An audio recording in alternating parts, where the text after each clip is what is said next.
রাজনীতিবিদদের প্রতিশ্রুতিকে কি মানুষ বিশ্বাস করে? হঠাৎ করে জামাত রাজাকার হয়ে গেছে, আর হঠাৎ করে বিএনপি চাঁদাবাজ আর দখলবাজ হয়ে গেছে। আশ্চর্য ব্যাপার। আমি একটা দোয়া মাহফিলের আয়োজন করতাম যে আল্লাহ জামাত আর বিএনপিকে তুমি হেদায়েত দাও, তাদের মধ্যে একটা শুভবুদ্ধির উদয় হোক, এটা আমি দাবি করতাম। রাজনৈতিক দলের ইশতেহারের ব্যাপারে কয়েকদিন আগে আমি একটা ওয়ার্কশপে গিয়েছিলাম। সেখানে আমাদেরকে বলা হচ্ছিল আপনারা ইশতেহারে এটা লিখতে হবে, এটা থাকতে হবে, এটা বলতে হবে। আজকে কিন্তু খসরু ভাই বা একটু আগে জোবায়ের ভাই অনেকেই তাদের রাজনৈতিক বিভিন্ন প্রতিশ্রুতির কথা বলেছেন, কিন্তু আমি আপনাদের কাছে জানতে চাই রাজনীতিবিদদের প্রতিশ্রুতিকে কি মানুষ বিশ্বাস করে? তাহলে যেই প্রতিশ্রুতি, যেই ইশতেহার মানুষ বিশ্বাসই করে না, সেই ইশতেহার লিখে লাভটা কি? সেই ইশতেহারের বয়ান দিয়ে, ব্যাখ্যা দিয়ে ফায়দাটা কি?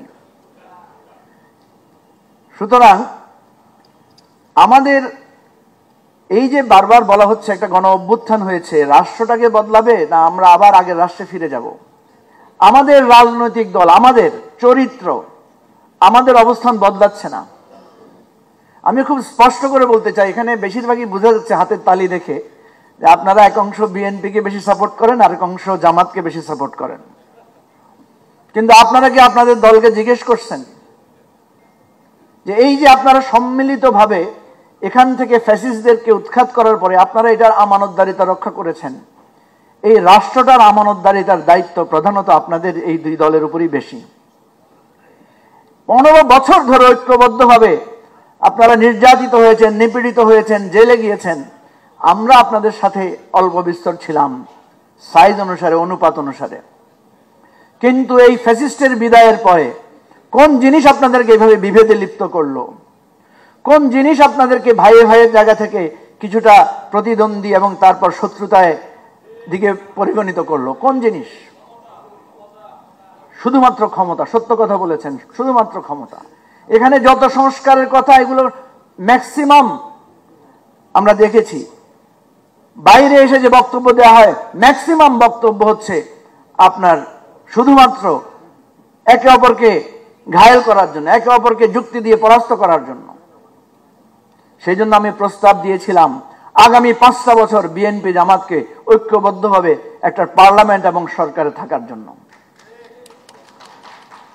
একটা প্রশ্ন করি, ধরেন শেখ হাসিনা যদি এইভাবে পালিয়ে না যেত, সে যদি লাস্টে এসে বলতো যে আমি পদত্যাগ করব, একটা কেয়ারটেকার সরকার দেন, এটার দিনে নির্বাচন হবে, তাহলে বিএনপি জামাত একসাথে ইলেকশন করতো না?